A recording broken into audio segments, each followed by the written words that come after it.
And a big welcome to another hot topic. This is our deep dive. So there's a bunch of us gathered all the way around. We've got about 4, 5, 6, 7 of us here in Rochester. Troy has got a group there. Luigi gave us that, and I'm sure many of you are out there. It's an exciting one because, I always love to hear from my peers, my associates, that they're out there, they're doing this. What are they hearing and how are they handling it? And with this, it just came to mind the aspect that we're hearing the same objections over and over. And although we're kind of that end of the hot summer selling season, I don't think it's going to impact us greatly. All the practices basically for fall sports were able to start yesterday. And it's one of the things that has a tendency to have August do that little, we'll call it leveling out. However, with the inventory where it is and that ratio of buyers to sellers, I just my own gut feeling, or maybe it's hopeful, is that the market isn't going to slow that greatly, that there's still going to be people who are looking for buying homes. And if you had anybody who's been struggling to find one because everything's competing offers, that it may be an increase in inventory and they're able to find homes. So that's my hope. I'm hoping that nobody has dropped off and that we'll actually have a great end of the summer selling season all the way through August and carry into September. So here's what we got then. We've got 4 magnificent individuals that are with us. Again, you might have heard me prior to starting. We've got them coming from Shelby Township, from our Morris office, from our Midland office, and from our Clarkston office. So I'm going to ask April if maybe you would just give a quick introduction as to who you are, how long you've been in business, what kind of volume you're doing, what the year might look for you. Hey, everybody. So April Todd with Shelby Township Town and Country, or Century 21 Town and Country, the Shelby office. And I'm having a really good year. So I think I am about 8 million in. So it's a good year for me so far. It's been challenging, but fun and all that good stuff. Awesome. And let's see, I see Martha, which reminds me of Barb. So Barb, I'll pull you back up here again. Barb, our Morris office, let's have you do a quick introduction. Hi, my name is Barb Roll-Weisgum with the Coldwell Banker Morris office. I've been in the business, I'm starting my 30th year. I got licensed right out when I got out of high school within a month. So this is kind of all I know. And we're just a small rural area out here in our market. And Barb, last year you did how many deals? I think Approximately 50, I think 58. Yeah, year before 82. Didn't you have a 99 year also? 98. That was the year before. That was COVID year. I don't even know how I did that. I have no idea. So it's just awesome, and it's funny. Some call her SOB, but it's not true. But if you've never heard of an SOB, it's son of a broker. So she's a DOB in reality. But glad to have you on here. Michelle Geiger, you want to do a quick introduction? My name is Michelle Geiger. I'm at the Clarkston office for Century 21. I've been licensed for about 7 years, been doing it full time for about 6. I'm just shy about 5 million this year. My goal is 8 to 10 million. So got some work to do, but we'll get there. We're not dying out this year. So like you said, I think we're going to stay strong. And I'll tell you, it's great to have Michelle on board because she's not, what's the word? She's not 6 years of Century 21 because she was actually working as a team member over at I'm sorry, I always say that wrong. Remax, yes. I was a buyer's agent for 5 years on a team over there. So good to be on my own. Well, yeah, I can do this on my own now. So, and let's see, Absolutely. Miss Nicole Freed, are you on with us? Not yet. All right. Well, we're going to get rolling. So guys, we're just going to throw this out and let's hear how you may do this. And as you're out there listening, if you got anything, you can always throw it into the chat. But we've got what we believe are probably the most common that we run out there. And what's the number one thing? Well, we're holding off. The interest rates are so high. The interest rates are high. So who wants to jump in and tackle that first one? I can start. Oh, go ahead. Oh, go ahead. No, go ahead, Barbara. So I think as agents, just educating and understanding the history of interest rates. I know I've been in this market for a really long time, but like when I first got my license, 9%, 9.5% were normal. So like, I think these last couple of years, the last 5 years, we really got spoiled with crazy low rates, but understanding that 6 and 7% is a pretty normal historic rate for a mortgage is important to buyers. I don't think they realize that. They just hear what they hear online or on the internet, and they just don't understand what is normal. So I think that's really important for them to understand that. You know, there was a panel I was listening to one time, and they made it really clear we need to educate the public. So I think it's a really important part that was just brought up, the aspect that, look, the reality are historically this is normal, but everybody got used to hearing 2-point or 3-point as if that was normal. And the reality, the term, write this down if you have not been using it, is those were artificial rates. Artificially low would be great terms to be able to use. So I like that. That's a great starting point, just to educate them on what is now normal. Okay. April, how about for you? What would you throw on? Or I'm sorry, Michelle, you were ready to jump on that. Let's go there first. I would just kind of like piggybacking off what Barbara said. I mean, the buyers that were in the market, a couple years ago definitely are feeling the blow on the interest rates now because their buying power has been cut in half. But the ones that haven't yet, those are still buyers that are hot in the market right now. And I think just getting to educating them on putting them in front of a really good lender that can give them lots of different options with the 2-1 buy downs. And there's just so many different programs out there that it doesn't just have to be what it is. I mean, even I know a lot of people, would rather do the conventional, but even FHA can offer some really great rates right now that there's ways around it, I think. And, especially if you're looking for somebody who's a downsizer with all the equity that they have, putting more money down, definitely could offset the high interest rate payment. So there's lots of different things. I think just giving the people the knowledge of what's out there really helps. And then also telling them that was like historically not a feasible interest rate that's ever going to stick. We're never going to be at 3% holding. It's artificial. Like absolutely right. I like that.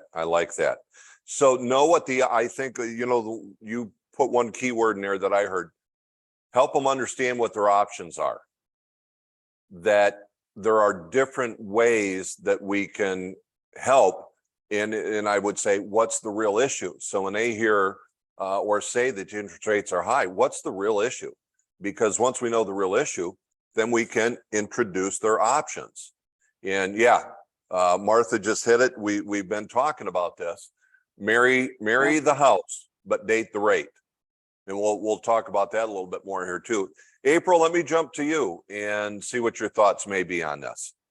Yeah. So one of the biggest things I always tell everybody is, I think because they were so historically low and that was all the media was talking about, and then now they've crept up, and then that's all the media is talking about, there's this great divide. And if it would have just crept slow, it wouldn't be as big of a deal, I don't think. So I always try to educate my buyers that if you are holding off thinking you're getting in the 2s and 3s again, you will be probably waiting forever. You can't time the market. And so sitting around waiting for those rates to drop that significantly likely won't happen. So I just encourage them, if you're willing, able, and ready to buy, and this is your lifestyle allows you to buy right now, buy. And then if if it allows, time allows, then just refinance. I know it costs a little bit of money to refinance, but otherwise you can just keep renting or living in your parents' house until forever. And then by the time the rates do go down, maybe the housing prices are up again. So I just really try to educate my buyers. If we could time the market, we'd all be millionaires. So don't try to do that. Just buy when you're willing, able, and ready, and then it will work out. So that's a big thing. I try to calm them down and let them know the 2s and the 3s you'll never likely ever see because that was so artificial. But I always have that conversation with them, and it seems to make sense. And So when that's kind of right back to that education part again, isn't it? Yeah, I think that's the biggest part. I mean, when my husband and I bought our first house when we were 22. We didn't have a lot of money and the rate was 6.5. And we didn't even think about it because that's just what the rate was at that time, and that was 20 years ago.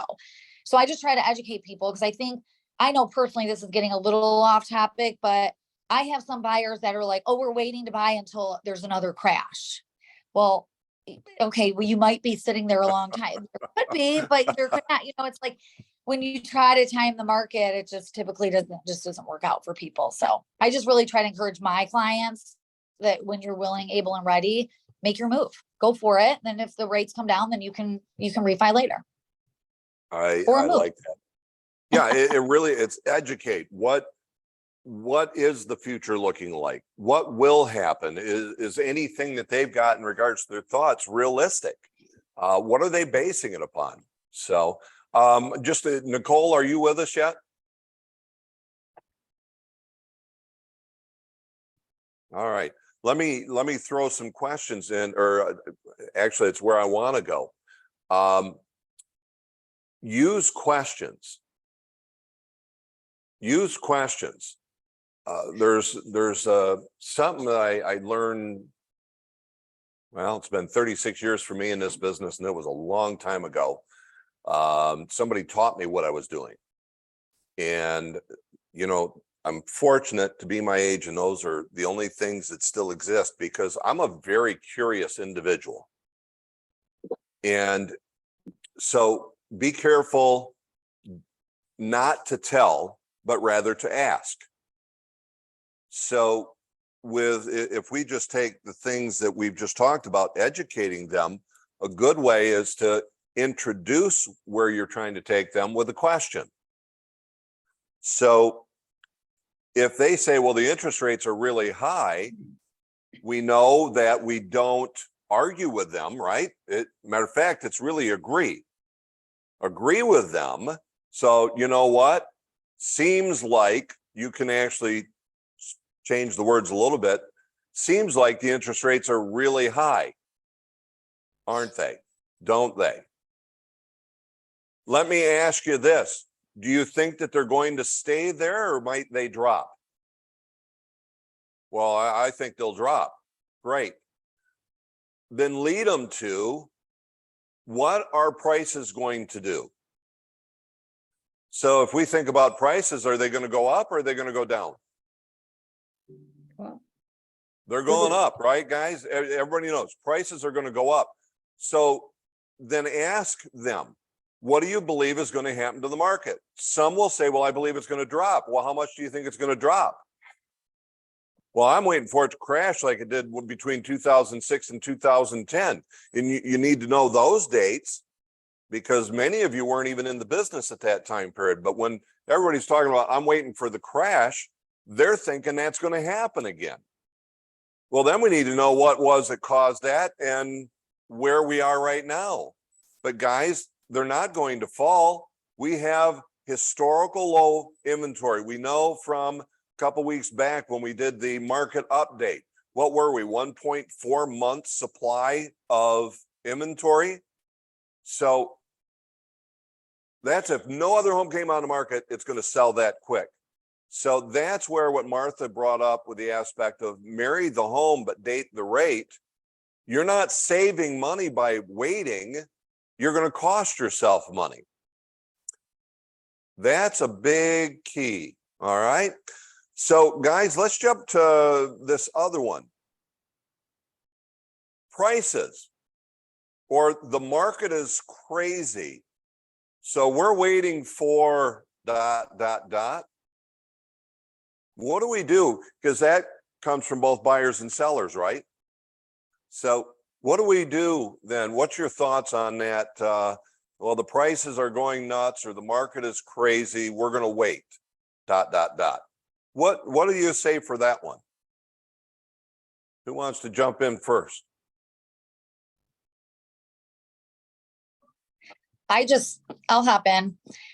I think I kind of already touched on that when I was going off on my little segue, but I think I always say you don't have a crystal ball. I don't have a crystal ball. Everybody, I can remember vividly, I'm sure all of you can. During COVID, I had so many people say, oh, it's going to crash. It's going to crash. We're going to get houses for so cheap. And what happened? We were all working like we were working our tails off and the housing prices went up and nobody, you don't have a crystal ball. And I just really try to encourage people, stop trying to time the market because a lot of the times it just ends up costing you money anyway. Mhm. So I will just die on that hill. It's like, we can't There you go. happening and we're all in it. We live it every day. And I still sometimes go, what's happening? You know? And so you just can't time the market. None of us have a crystal ball. So like I always say, just when you're ready, willing and able, that's when you buy. Yeah, I can say the bubble's going to burst. The bubble's going to burst. The bubble's going to burst. And at some point it did. The only thing is it took how many years for it to actually happen. So the doomsayers were going, the market's going to crash. The bubble's going to burst. And in the end, it didn't burst for the reasons that they talked about. It was the old perfect storm came together. So I think we're pretty safe on, as you put it, jumping on that sword. That's a huge one, right? Yeah. And I also I had a lot of this too. Back in 2021, I had a lot of people sell their house with me. They said, I'm going to sell, make a ton of money on my house. And then we're going to rent. And then when the housing market crashes, we're going to buy low. So I had so many people do that. And almost every single one of those people right now, they're buying with me right now because they've been sitting in an apartment. They hate apartment life. They're paying a fortune in rent. Now all of a sudden their year lease is up and their new monthly rent is more and they're miserable. And now they're all buying at higher prices. So I mean, I can tell you at least 5 buyers I have right now that they all thought, and good for them, right? They were trying to be smart. I get it. They were trying to make the system work for them, but all of them now have been in apartments and they're like this to their neighbors. They can't even hang a picture on the wall without having to patch it when they leave. And they're not happy. They're all asking to find me a house. So now I'm finding houses for them in limited inventory and they're paying high prices and high rates right now. Well, So you can't time it, even if it makes so much sense in your head. It just, does it always work out? Not all the time. I like that aspect because I will remind people that let's go back to 2019 and everybody thought that was it. That was like we had reached a pinnacle and it was going to go over the top. And go back to 2019 and how much have prices increased in these 4 years. So those individuals that might have sold in anticipation that the market was going to crash and didn't, well, the circumstances there, they've cost themselves thousands and thousands and thousands of dollars. So, we've got to educate them. Again, we've got to know where's the market at, what's the inventory of homes. So for us to even have a buyer's market that could bring prices down, we've got to get to a normal market. In a normal market, it might be 3 to 4 months of inventory. We're 1.4. So it's highly unlikely that we're going to see a crash. Unless if somebody drives the interest rates up to 10 or 12. And guess what, guys? Even then, people still buy and sell real estate. Barb, what would you throw in on this aspect of we're going to wait for the market to change, the prices to change? When people talk to me about the market, I talk a lot about the inventory, and like I said, we're in a small rural county, but the inventory since pre-COVID has been historically low. Last week it was 78 in our county. We have 78 active listings in our county. Until that adjusts itself, and that's either going to adjust itself with a ton of new builds coming on the market, which when it's costing you $250 to $280 price per square foot to build, you're not building, builders aren't building spec houses out there that they can't sell and things. So until we get a ton of inventory, again, just like April said, you might be waiting a long time if you're trying to time everything perfectly, and it just doesn't work that way. I mean, people get married, they have babies, they get divorced. People still have to move, but timing is very, very difficult. But inventory is going to continue to do that. So if they're looking for a drop in the market or a crash, I don't see that happening until something drastically changes. I mean, we typically had 300 to 400 active listings in our county at any given time. And during the crash, we had 800 to 900. So, I mean, we're a quarter of what's normal. And it's been like that for 3 years, with or without interest rates. Huge key. And again, you know, if we just use some logic on this and make them aware of it, then they'll use logic to make logical decisions. And yet the other part of it, and Barb, you kind of alluded to it there briefly, there's the need to make a move, and then there's the emotional need to make a move. So sometimes we've just got to take it off the logic and look to those two things. There's the emotional part. I'm just tired of it. I want something new. I want something different. And then things change. People need to downsize, or sometimes they got to grow because the family's growing, something of that nature. So that's a good one. Michelle, would you add anything to the aspect of the prices are nuts and it's overly competitive, the market itself? Yeah, I mean, my comments would be the same as theirs. I mean, it's, unless the interest rates go rock bottom again, inventory is going to be a struggle for a very long time. And I have a lot of people too that went into renting. And so when those interest rates do drop, we're going to not see an influx in inventory, because there's gonna be a lot of people coming out of apartments on top of the people living in mom and dad's basements. And it's gonna go back to multiple offers. So I'm trying to tell my buyers, especially if they're not very strong and you're not in conventional with 20% down with money in the bank, this is your time to buy, and you can refi, because it's a lot easier. Like, I have somebody who came to me and they needed all of their closing costs covered. And I just kind of was like, it's not gonna happen. Literally took them to 2 houses. Second house we got under contract. It's been kind of fun.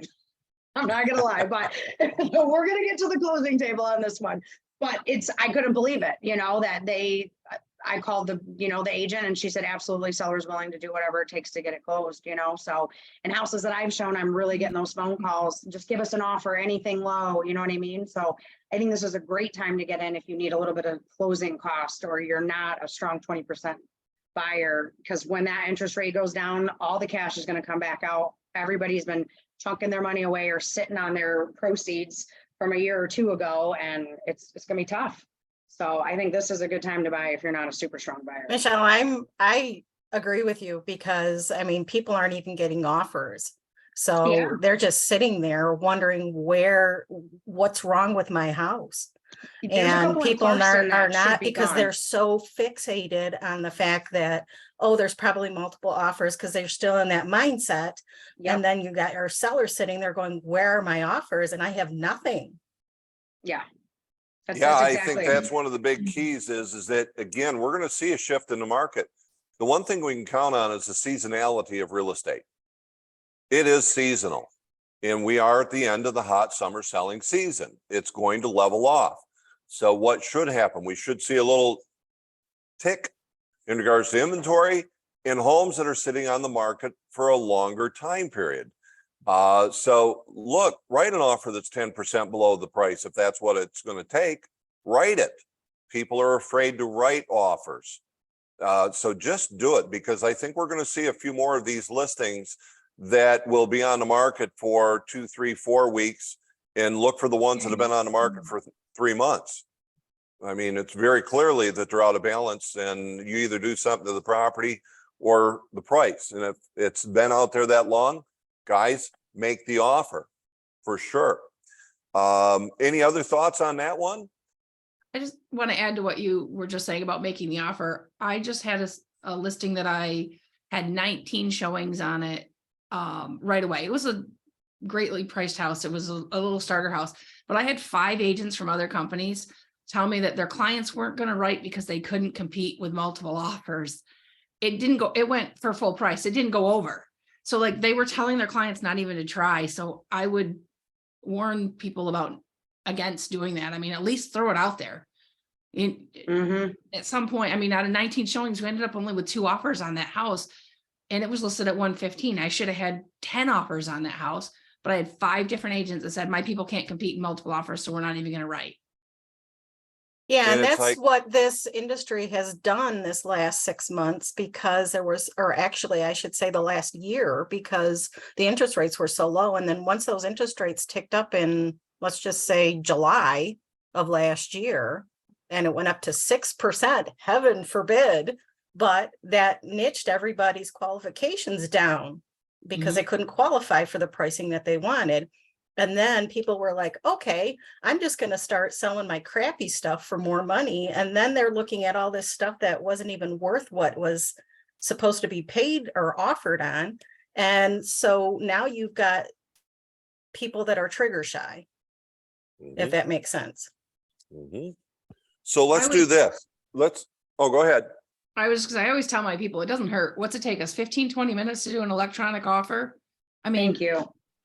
it doesn't hurt. Throw one out there. If you don't get it, just don't get your heart set. You're okay. We try Yeah. again. You know That's what, what I- Barb, you're right on. And I think that's where we're going. We're wasting our time.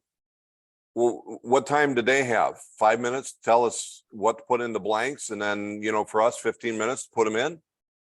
It's really, we've got to remember, there's not that much time involvement to putting an offer in. So I think great reminder, Barb.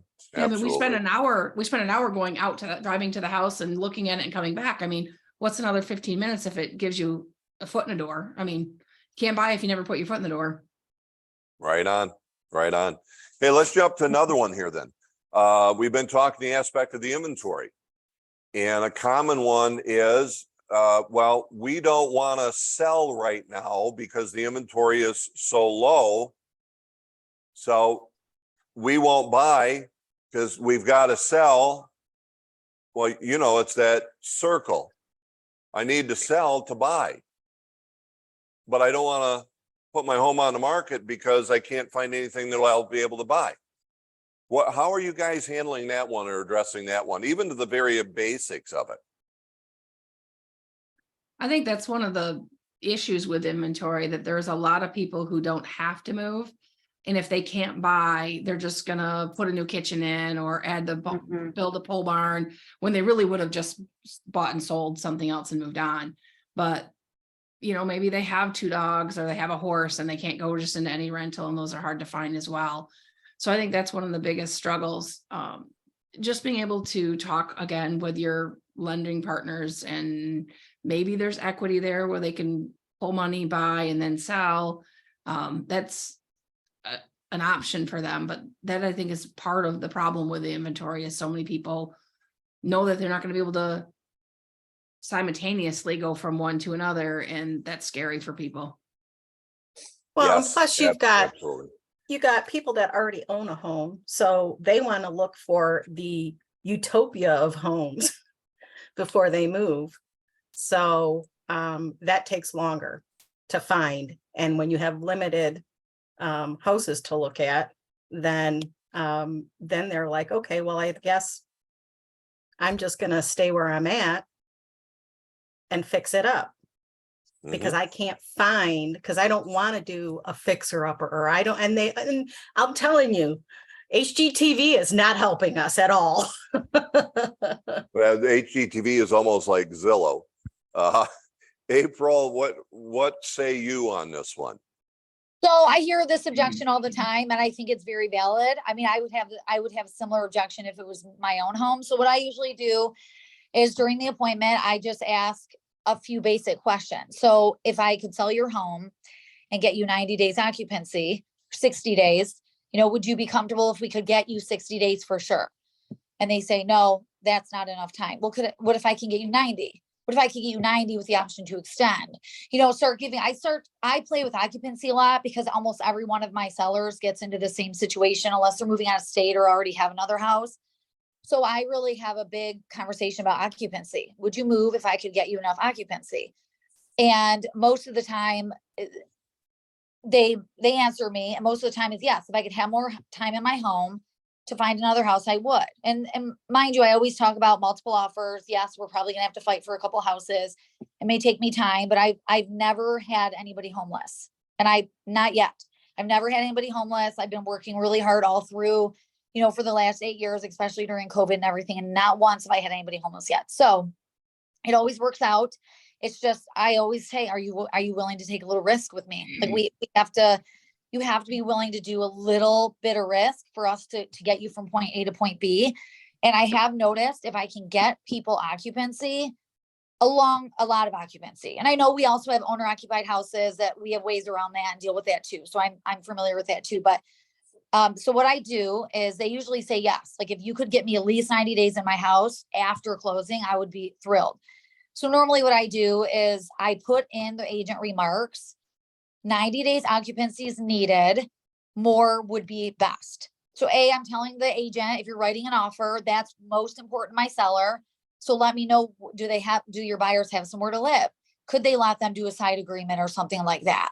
And most of the time I've noticed my sellers anyway, maybe it's different for all of you guys, but they want to move, they want to sell, but they don't want to be homeless. So if I can figure out an occupancy situation for them, and most of the time the agent will read my remarks and call me and say, hey, my people have an apartment. They have 6 more months on their lease. Your people can have as many days as they want, so a lot of the times if you just put that in the agent remarks, yeah, I might not get 20 offers, but if I can find one buyer for my seller who has options to live somewhere else until my seller can happily move on, then boom, we can get the house, it's just problem solving and being creative. And I always tell my sellers too, I'll work hard for you. I'll put your house on the market. If I can't get you those 90 days or 120 days, you don't have to sign it. You do not have to sell your house. You know what I mean? But once they get their house on the market, and then they start thinking, okay, I'm moving, you always find the one. You always find the one buyer. You might not find 15 that can give a lot of occupancy, but that's my biggest answer to the objection is I play with occupancy. It's really big. And if somebody wants to buy the house and they can only get 15, 30 days and they can't sell it to that buyer. You know what I mean? Because sometimes it's not about the money, it's about the terms. So that's how I handle it. April, I think there's some key things that you did right there too. And that is one, you're getting them into the mindset, the emotional mindset. We're moving. We're going to find something, and it's get the home on the market, make sure that we take care of their concerns. And you put it another way also, problem solver. Guys, you know what we do as far as selling is we find their problems and we fix them. Yeah. That's really what we do. Find the problem, fix it. Often if we're missing either one of two things. We're either not finding the problem, or if we have, we don't know how to fix it.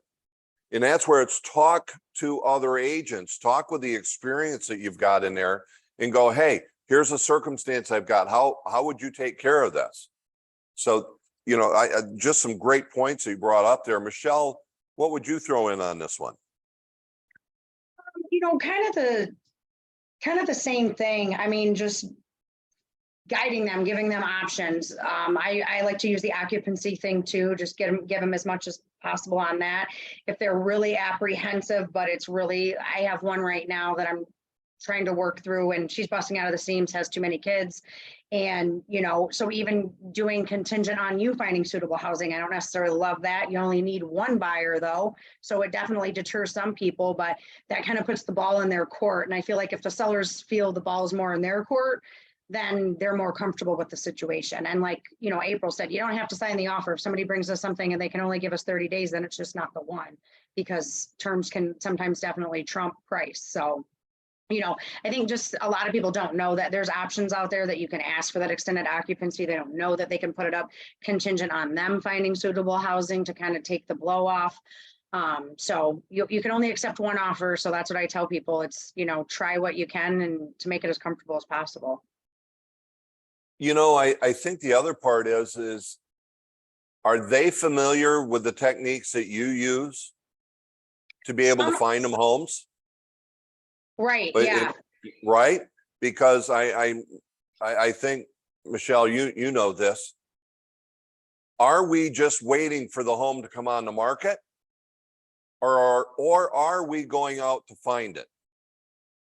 Going out Are to we find it. looking for homes that are even on the market, right? So, let's talk about that, because what can we do other than turn to the MLS, set up an auto email and wait for the listing to come onto the market where we're going to find competitive offers? What are we doing to be able to go find these homes so that we can put a seller comfortable that will actually be able to find one?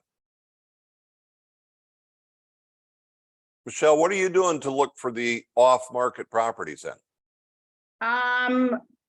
So sending letters out if they have a designated area that they really like, that has given me some success in my day. Calling for sale by owners, because a lot of times people are afraid of those. They don't see those. So I have no problem calling those to see if we can look at those properties.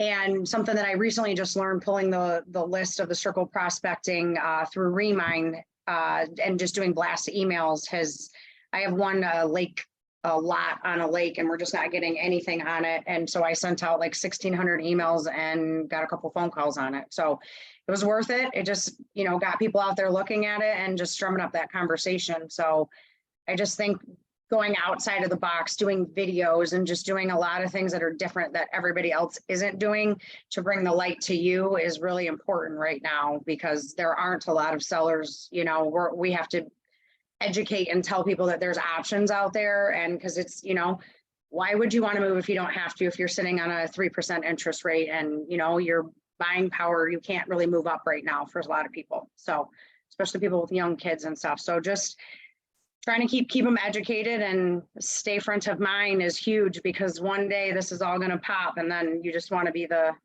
most known, when everybody's finally ready.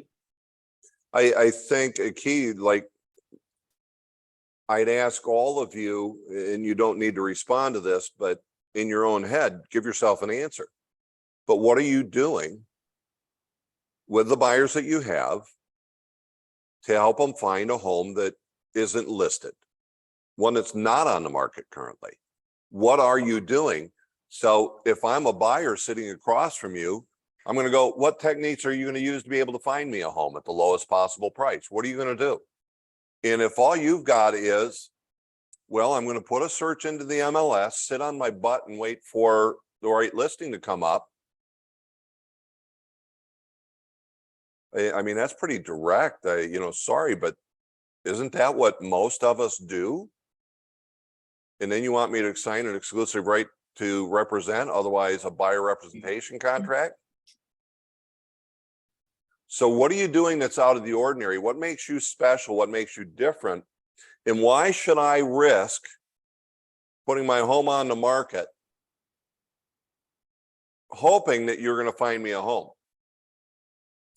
So think about what you can do. Barb, do you do anything that's kind of unique? Because I think for you, I just always think Barb's out there and she knows so many people and she's so active.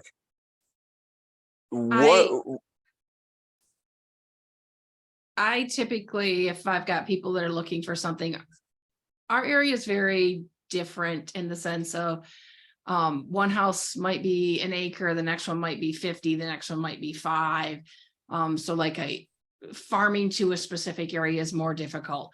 But I always go back through anyone that I've talked to that's thinking, or, anything like that. I send out emails to other agents. I'll put it on Facebook. Hey, I got someone looking for this.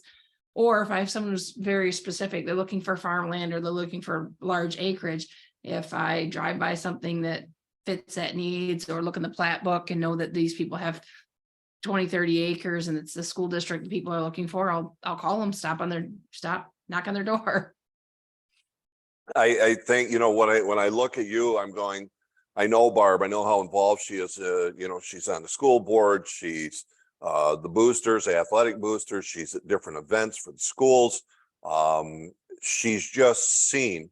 So the aspect of, I'm different than a lot of agents in that every day I spend time trying to find sellers for my buyers and buyers for my sellers. Guys, it's just called prospecting.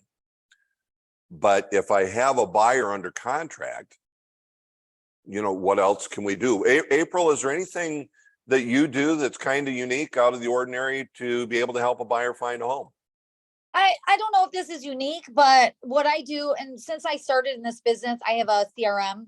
So I put all my buyers and sellers in it, but I also put every agent I've ever worked with in it.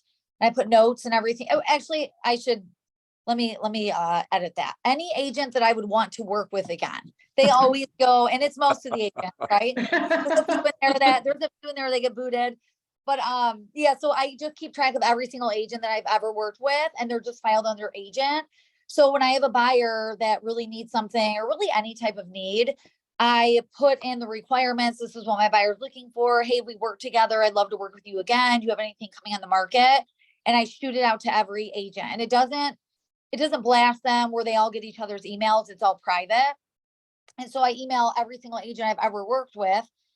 And it really, I always get responses. Hey, I have this house coming on the market. And, you know, sometimes it doesn't work out, and that's fine. But at least I can give my buyer a little, hey, this house is coming on the market. Here's the address, drive by. And then they know I'm working behind the scenes. And even if it doesn't work out, they know I'm not just sitting there in the ML waiting for something to pop out. Because so that agent thing, like keeping a database full of the agents that you've worked with, plus when they see your name, if you're a good agent and you have a good relationship with them, why won't they want to sell that house to you? You know, if they can get it off the market and not have to even go on the market. So that's what I do. That's a huge thing I get. And it's a way to keep in touch with the other agents I've worked with too, you know, but that's what I do. And that's been really helpful, especially during I COVID. like that. Yeah. I think it's a great idea. That's a great idea. It almost seems too obvious that we would do something like that. And yet I wonder how many of us actually do. But what a great idea that, you know, hey, specifically to an agent. Yeah. And it goes on a really nice letterhead, and it, you know, it's just, it takes 5 seconds, and then the CRM automatically fills in the agent's name. So it looks like I'm completely emailing everybody all on their own, but it's 5 minutes, not even, and I send, and it goes out to everybody. You know, so that's a big one. And every time I send it out, I get something. And even, like I said, even if it doesn't work out, at least my buyer knows, hey, she's not just sitting there. She's okay, cool. Thanks for that house. It didn't work out because I don't like the location, whatever, but at least they know I'm trying. So and I do send postcards and all that stuff. I typically don't typically have the best luck. I just have better luck emailing the agents directly. I like that idea. That's Anybody do this and just go, hey, April, it's Darwin, just thinking about you.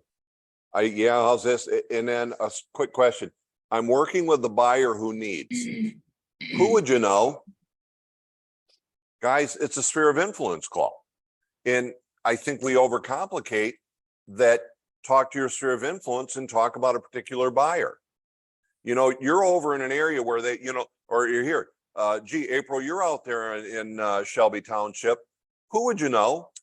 And she's not even an agent. She's just a friend of mine, and I want to stay in touch with her. Let me just ask, who would you know that might be selling a home that would meet this basic description? And you know, Alex, I think you're on, but Stephanie, if you're on, Stephanie did a demonstration for us in one of our classes. And she just had a great conversation, saying, well, listen, I'm working with, and I need, would you know if anybody know? But 2 weeks later, they call her up and she ends up with a listing because of the phone call. So it's just talk to people and drop it in there that, hey, I'm working with a buyer who needs. Who do you know? Because again, every day we should be doing this. I'm looking at Jake here in the office, and Jake, what, you spent about 2 months on the one buyer, the horse, and you want to share that one real quick? Are you on there or no? Then come on over here. I wanted Jake to share this aspect of it because I think it's an important part. We need to actually look for homes that aren't even on the market on this. So guys, this is Jake here. Take the mic. Hey guys, look at that. I like it. Yeah, so with this buyer, I mean, it was a long process with this buyer. And we weren't getting anywhere with just sitting on the MLS and auto emails. So I was using Remind pretty much every day, just seeing those high sell scores and then even medium sell scores. You're gonna have to expand a little bit on that. The high Okay. sell scores. So in Remind, I'm not sure if any of you guys ever use that, but you can go into certain areas or put in cities or whatever you want to do, and then go through and do high sell score. So on the side there's a criteria and it says sell score, high, medium, low. I always do the high. And if I'm doing all of Rochester, I have 300, 400, 500 houses. So every day I just blocked out time to be able to call every single one, go down the line, and you're not going to get answers on every one of them. But I got a lot of business outside of that. So it ended up working out and got these guys closing next week. And then some listings and buyers and stuff from that, because like some of you said, they see you working, right? So they give you a call and say, you were the one that called me out of nowhere working for another client. I'd love to work with you, you know? So that's So pretty much it. you ended up with other buyers and other Definitely. sellers because of this one. Mhm. And then this seller, what was the price on the house that you sold them? 600, 650 was our range. And then they had to sell one too. Do I remember right? Yeah. Mhm, How yeah. much is that now? That's a That was listing the for you? horse. So that was a whole nother one. But yeah, I've been doing that for most of my clients during this process where there's no inventory. So that ended up being in the 1.2 net million for buying and selling. And yeah, a ton of business out of it as well. So Super cool. Appreciate it. yeah. I put you on the spot with that one. Get out of here. Good. I love it. So guys, it's really one of those that there's lots of opportunities. Again, off market, go talk to the people that aren't even on the market, because there's going to be those additional opportunities. And there's over $1 million in transactions that came because he's been doing that. So let me transition then. Do you know what my taxes will be? Because see, if I sell now, I'm concerned about how much my taxes will be when I buy up. A lot of people are educated about how taxes are and how they work in Michigan. I mean, is there anything that we can do about that? You know, April, what's your thoughts? Have you heard that one? You mean that objection, like they don't want to move because they're worried about their taxes? Yeah, because my taxes are only 3,000 on this. If I buy, they're going to be what, 8,000, 9,000? Oh, yeah, I don't think I have anything really good for that because the taxes kind of just are what they are. So yeah, I can't, if I think of anything, I'll pop on here, but. that Okay, just- No, or and I would that's just- okay. This is a tough one. Yeah, or I would just say, there's certain areas that have higher mill rates. Maybe we should just go to one that's lower. There's certain areas that have high water bills, high taxes. Maybe let's avoid some of those areas and go a little further out where it's not as expensive. I guess that would be what I would say. Awesome. Now, how about Michelle? Kind of the same thing. I mean, that's kind of hard. It just kind of goes with the horse with the cart. I mean, if you want a bigger house, it's just going to be, or if you've been living somewhere for an extended period of time where the taxes stay low. I mean, it's just part of the way it goes. But like steering them in the right, in different areas where it could be a little bit cheaper and, make sure you're definitely not getting into villages where they're paying double taxes, things like that. But yeah, I mean, it's kind of is what it is. It is what it is. Yeah. Absolutely. Barb, any thoughts on it? I think you just have to evaluate what they're gaining with that move. You know what I mean? Because the new Yeah. person buying their house, they're probably going to double too. So instead of $3,000 taxes, the new people in that same house that they're in are going to be, $5,000, $6,000. And this is kind of a spin on it, but if they're really passionate about their area and their community and their schools, those increased taxes are really filtering back into their community, into their schools as well. So, but the millage rate plays in there. And just knowing what they're going to be sometimes is more important than the what if. Yeah, I think the biggie that I put with this one is you're going to deal with emotion over the logic. Because logically, it is what it is. Yup, you're going to pay more. Yes, you are. So do you want to stay in this house and suffer, or do you want to be in a new one? Is it going to be worth $5,000 more? Is it going to be worth it to you? So don't argue with them. It's a fact. Yeah, matter of fact, we can go on to michigan.gov, do the property tax estimator. If you've not heard that, yes. Just type it in that way. You'll see a wonderful thing. You'll be able to get all the millage rates and get an estimate for what their taxes could be. But deal with the facts and then move to the emotion. Because if they're thinking of moving, if you're having this conversation, they've made a decision based upon the knowledge that they have. So bring in the aspect of emotion. And look, if you're thinking, well, that's kind of manipulative. Well, only if you're doing it for the wrong reason. Because do you want to stay in this home? Can you deal with having 4 kids in a 3-bedroom house? Or is it worth $5,000 more a year? Is it worth $400 more a month? Is it worth it? If it's not, great, stay here. If it is, let's start looking for a home and let's get this one on the market, get it sold. So that is a tough one. But again, my suggestion, yes, confirm. That's what it is. It's a fact. Can I And add then something? go to the emotion. Yes, please. So this is on topic, but a different angle. I think one thing too, as a buyer's agent, you can really show your worth when you're talking about taxes. So I know, and just from past people who've worked with other agents, one of the things I always do is when I'm showing houses, I say, well, let's figure out what your taxes will be, because you're in certain areas that may throw your monthly payment way higher than you anticipate. So one time I had people that they were dying to live in Grosse Pointe. So, and they were kind of a newer family, and I figured out they had really low taxes originally, the sellers, and I figured out their taxes, and it was going to be like $18,000 a year. And they were ready to put an offer on the house. So I said, your taxes are going to be about $18,000 a year. So let's divide that by 12. And they freaked out. They were like, if we would have bought this house, we would have been bankrupt. So I think too, using property taxes to show your worth as a buyer's agent too can help you. I don't think a lot of agents go over taxes very much, and you can help them to decide what areas they're comfortable with too. So just kind of using that to your advantage as a buyer's agent, like, hey, these are going to be super high or they're lower here, just to kind of help people when they're buying, just to make that right decision.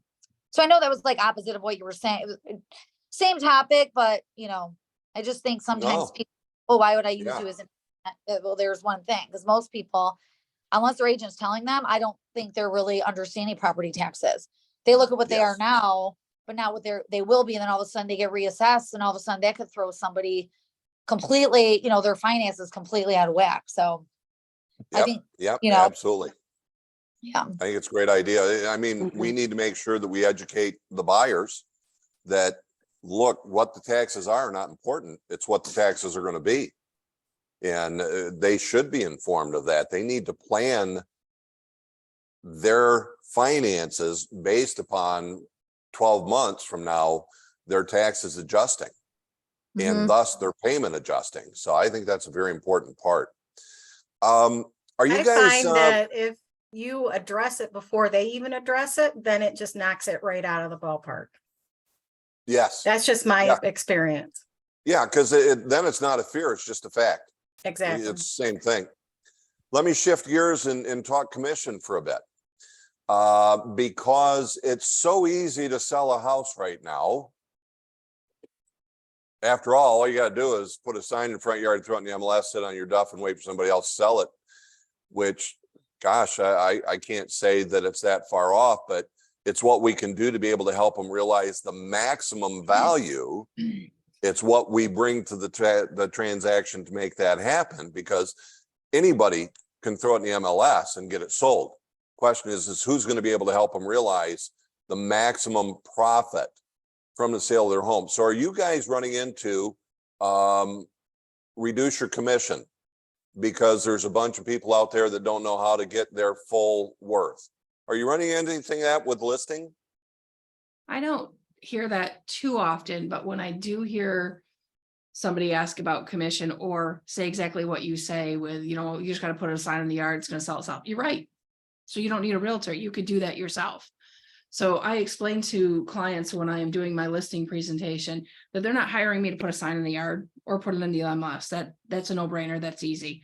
They're hiring me for my expertise in pricing it, They're hiring me for my negotiating skills and to actually take multiple offers and decipher what they really mean to the seller and what the benefits and the pros and the cons are, what the financing hiccups are going to be, and all of those problem solving throughout the transaction. So we do the majority of our work once we've got an offer and getting it to close, especially in this market right now. So like anyone can put a sign, they can put a sign in the yard. They don't need us if that's all they're looking for is a sign in the yard.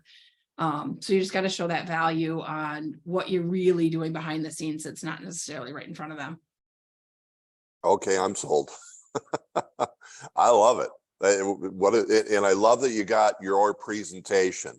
That here's what you're actually giving me money for. Because again, anybody can throw it in the MLS. It's what else do you do to be able to bring value and realize maximum net? Michelle or April, thoughts on that one? Yeah, I mean, go ahead, April. No, you go. Okay.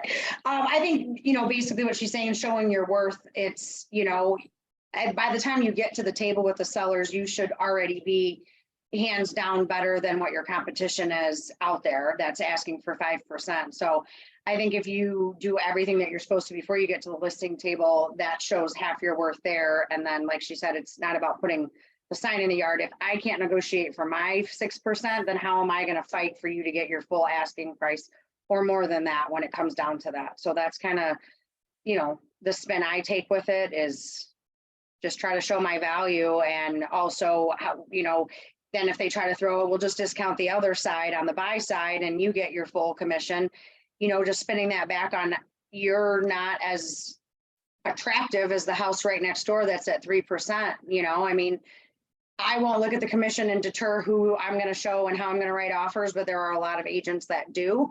And that, they might not necessarily, they're going to push for that 3% more than the 2 or the 2.5% if we're kind of debating on which one we want to write on. So I think letting the seller know that you're taking that value away from your own listing right out of the gates is, not always a good if they try to have me take, keep my money and then just discount the other side. And I think buyer's agents work harder than anybody. So maybe because I was that for so long, but you don't know if you just showed them 2 houses or if this is the 52nd house.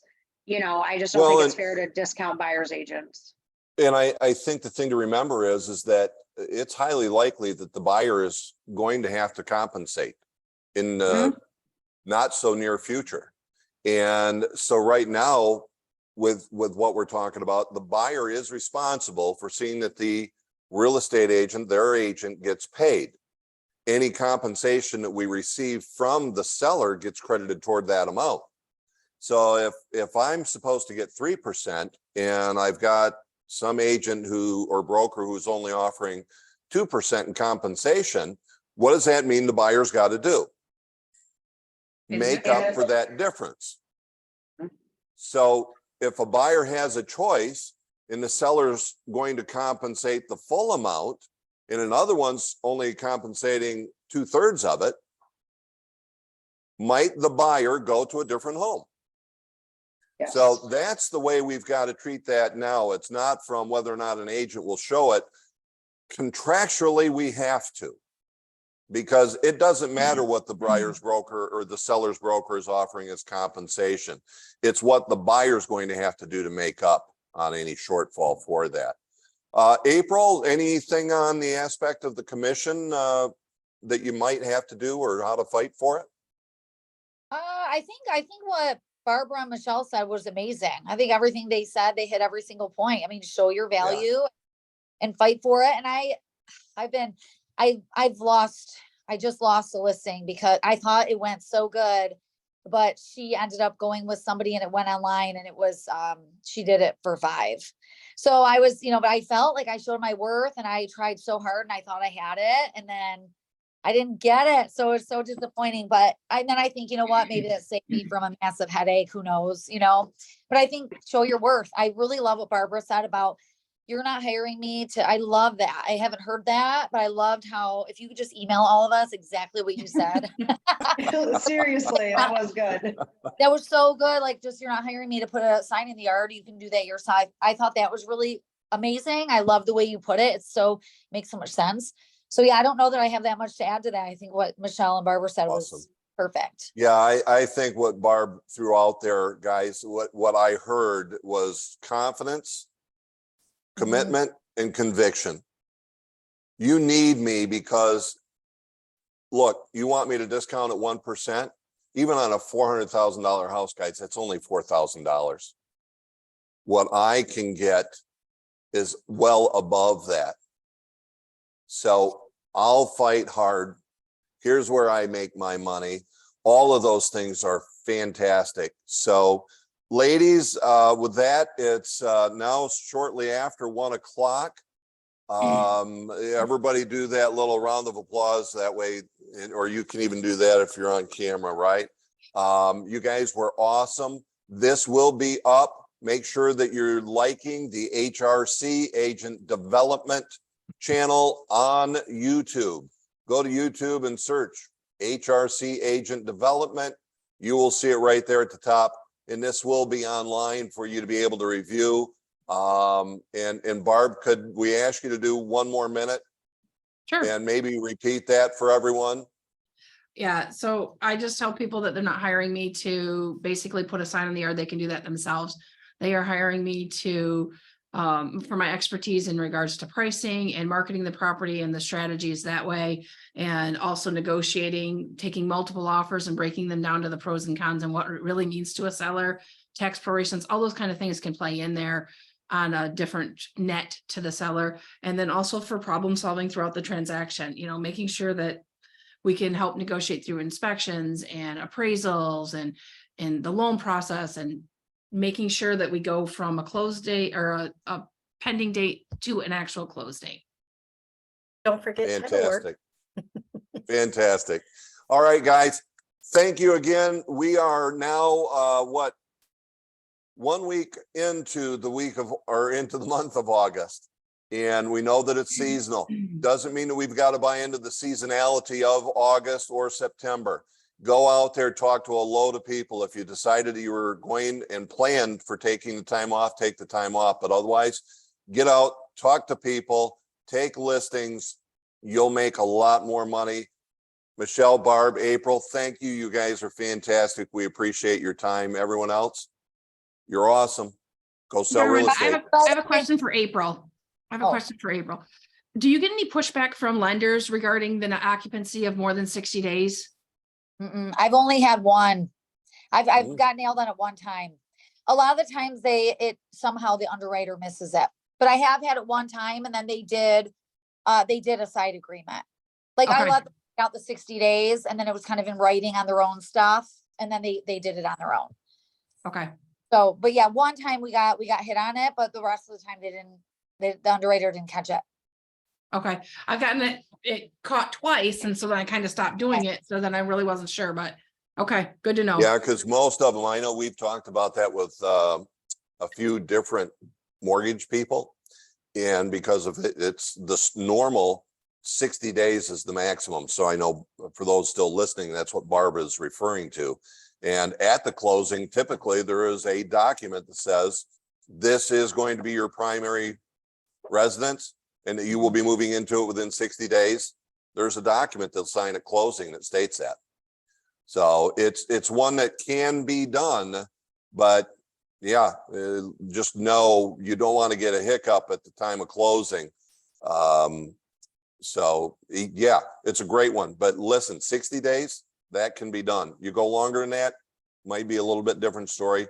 It is April, I think you actually said the mortgage originator and the underwriter didn't catch it, or they saw it and they were okay with it. One thing I have noticed though with the occupancy is, I don't know if anybody else has noticed, Progressive. 2 times in the last month and a half, they would not write a policy for my buyer because the seller had occupancy. So I don't know if they've had lawsuits and a lot of losses, claims, but both times my buyers had to get a different insurance company. Progressive would not write a policy with another person there. I don't know if anybody else has that. I had one with Progressive as well. They must have had just an influx of losses, and now it's a new thing because it's only Progressive that I've ran into that. Yeah. And they're pretty big companies. So just to kind of warn everybody, it's coming. I feel like they just to be, have another insurance company in mind just in case. So, April, I love it. You brought up the aspect of being a problem solver. There's no doubt that's what you do. It's like, what's the problem? How do I fix it? yeah. And if we do that, it's really easy. Mhm.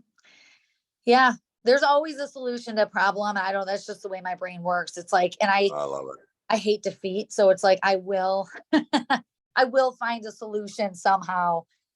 So, Perfect. Perfect. All right, guys. Well, that's kind of the after the session. the after party. So thanks again, ladies, and everybody else.